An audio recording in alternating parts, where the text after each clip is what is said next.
जब हौसला बना ही लिया ऊंची उड़ान का, तो फिर कद क्या ही देखना आसमान का। जय हिंद साथियों, तृतीय श्रेणी भर्ती की एग्जाम देने वाले सभी अभ्यर्थियों और भावी शिक्षकों को स्वामी विवेकानंद कंपटीशन सेंटर के समस्त स्टाफ की तरफ से हार्दिक शुभकामनाएं। हम आपके उज्जवल भविष्य की कामना करते हैं।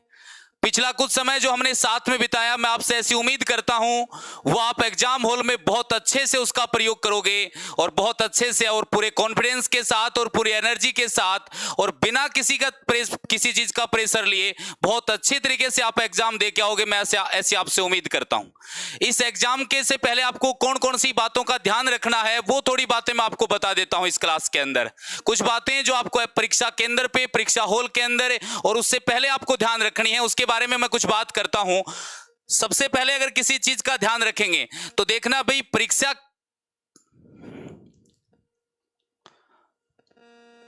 परीक्षा में अगर किसी चीज का आपको ध्यान रखना है तो आपको ध्यान रखना है कि इस दौरान आप बहुत सारी अफवाहें आप सुनोगे और वो अफवाहें किससे संबंधित होंगी? वो अफवाह संबंधित हो सकती हैं पेपर लीक जैसे मामलों से, कि पीछे इतनी बार ये रीट की एग्जाम हुई है, वह उस पेपर में ये हुआ था, सेकंड ग्रेड में ये हुआ। बहुत सारी बातें इस दौरान आप सुन पाओगे। आपको किसी तरीके की अफवाहों पे ध्यान नहीं रखना है और आपको पूरी तरीके से आपको ध्यान केंद्रित करना है अपने एग्जाम के ऊपर करना है। इसके अलावा अफवाहें ये भी हो सकती हैं कि मेरिट इतनी जाएगी, पेपर का स्तर ये होगा, अधीनस्थ चयन बोर्ड ले रहा है। बिना किसी इन चीजों का प्रेशर लिए आप पूरी तरीके से आप अपना ध्यान किस पे रखोगे? एग्जाम पे रखना है। इसके अलावा आपको ध्यान रखना है कि एग्जाम से पहले पहली वाली रात है, वहां आपको नींद बहुत अच्छी तरीके से लेनी है ताकि आप मानसिक तनाव से बच सकें। यानी मानसिक तनाव से बचने के लिए आपको अच्छी नींद लेनी है, किसी तरीके का कोई प्रेशर नहीं लेना है। आपने अब तक जो भी पढ़ा है वो सही वही काम आने वाला है, नया कुछ नहीं पढ़ना है। यानी इस दौरान आपको क्या नहीं करना है? नया नहीं पढ़ना है कुछ भी, किसी भी तरीके की कोई एग्जाम से संबंधित सामग्री कुछ भी नया नहीं पढ़ना है। जो अब तक आपने पढ़ा है उसी पे आपको पूरी तरीके से क्या रखना है? भरोसा रखना है। वही एग्जाम में आने वाला है, इसमें भी कोई दो राय नहीं है। जितना आपने पढ़ा, जितना सीखा, अगर वो याद है तो यकीन मानिए एग्जाम में वो बहुत अच्छी तरीके से काम आएगा आपको। और मैं एक बात आपको बताऊं कि एग्जाम के पास आके बहुत सारे स्टूडेंट्स के फोन आ रहे थे कि सर ऐसा फील हो रहा है कि कुछ याद ही नहीं है। तो एक लाइन में सुनिए, अगर आपको ऐसा फील हो रहा है कुछ याद ही नहीं है, आपका पॉजिटिव संकेत आपके लिए, ये बहुत अच्छा संकेत है। क्योंकि ऐसा फील उसी को होता है जिसने कुछ पढ़ाई की होती है। जिसने कुछ पढ़ाई नहीं है उसको फील कैसे होगा? मेरे को कुछ याद है कि नहीं है। याद रखना, अगर आप स्टूडेंट का क्या होता है, जो पढ़ता है वो जब एक टॉपिक पढ़ लेता है तो उसको वो पूरा टॉपिक बहुत अच्छे से मुखजबानी याद होता है। दूसरा टॉपिक पढ़ता है वो भी मुखजबानी, जब लेकिन पूरा सिलेबस जब वो कवर करता है तो उसको वो सारी चीजें हैं वो मुखजबानी याद नहीं रह सकती। उस समय उसको आप वो ऑप्शनल जो ऑप्शन से क्वेश्चन दिखते ही वो चीजें याद आती हैं, लेकिन उसको ऐसा फील हो रहा है कि मुझे कुछ याद ही नहीं है। ये अच्छी बात है। अगर आपको ऐसा फील हो रहा है इसका मतलब आपने पढ़ाई की है, एग्जाम में वो आपको काम आने वाली है। जो पढ़ेगा ही नहीं उसको क्या फर्क पड़ता है भाई, एग्जाम आ गई, किसी तरीके का उसको प्रेशर होगा ही नहीं। प्रेशर उसी को होता है। याद रखना, टेंशन में वही आता है जिसने पढ़ाई की होती है। तो इसके बाद अगर किसी चीज का परीक्षा हॉल के अंदर आपको कौन सी बातों का ध्यान रखना है? परीक्षा हॉल में आपको सबसे पहले अपनी जो ओमार सीट है उसमें जो भी जानकारी आपको भरनी है उसमें किसी प्रकार की कोई गलती मत करना। अगर आपने सबसे पहले ओमार सीट में कोई गलती कर दी तो उसका साफ साफ असर देखने को मिलेगा अगले 2.5 घंटों में। अगर किसी प्रकार की गलती आपने ओमार सीट भरने में की है तो वो कहीं ना कहीं आपका कॉन्फिडेंस डाउन लेके जाएगी वो चीज। और जब कॉन्फिडेंस डाउन जाएगा तो वो 2.5 घंटे की परफॉर्मेंस, इतनी पीछे पढ़ाई की कोई मतलब नहीं रहेगा इस बात का।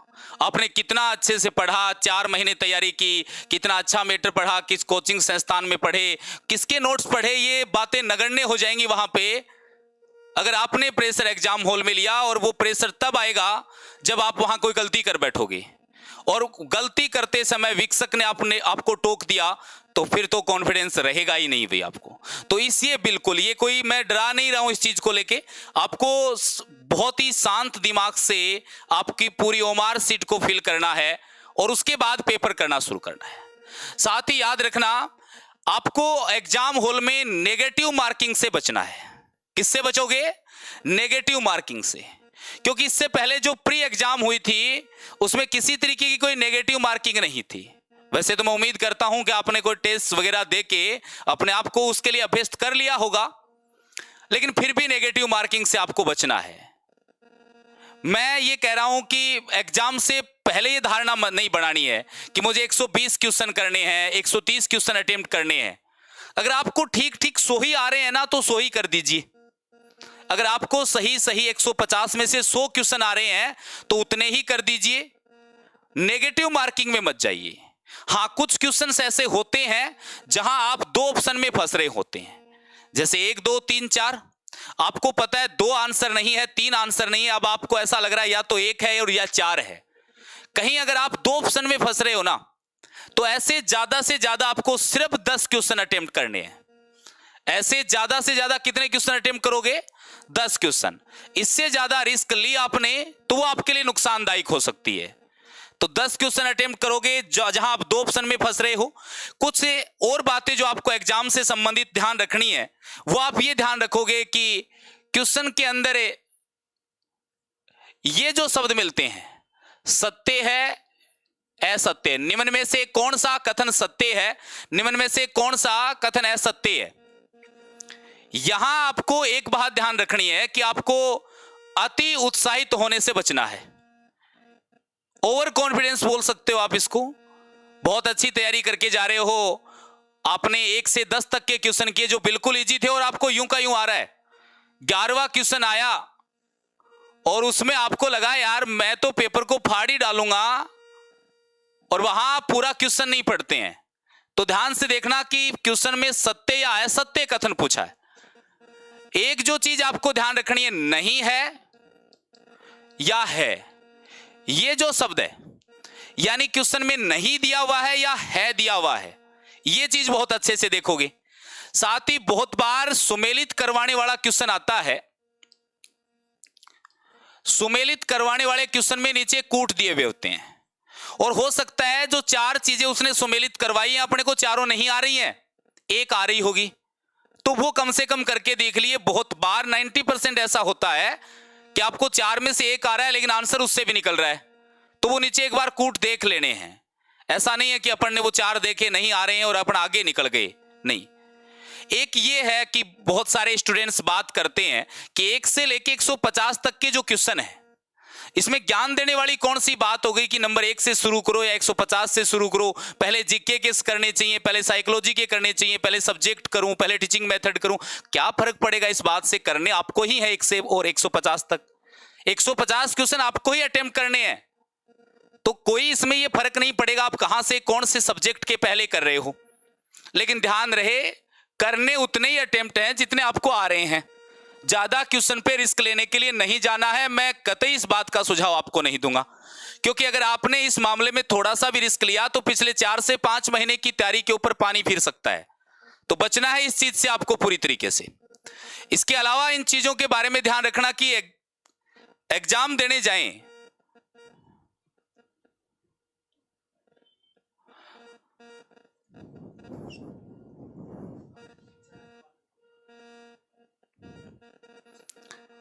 और कौन सी चीजों का ध्यान रखना है आपको, ध्यान से देखना भी।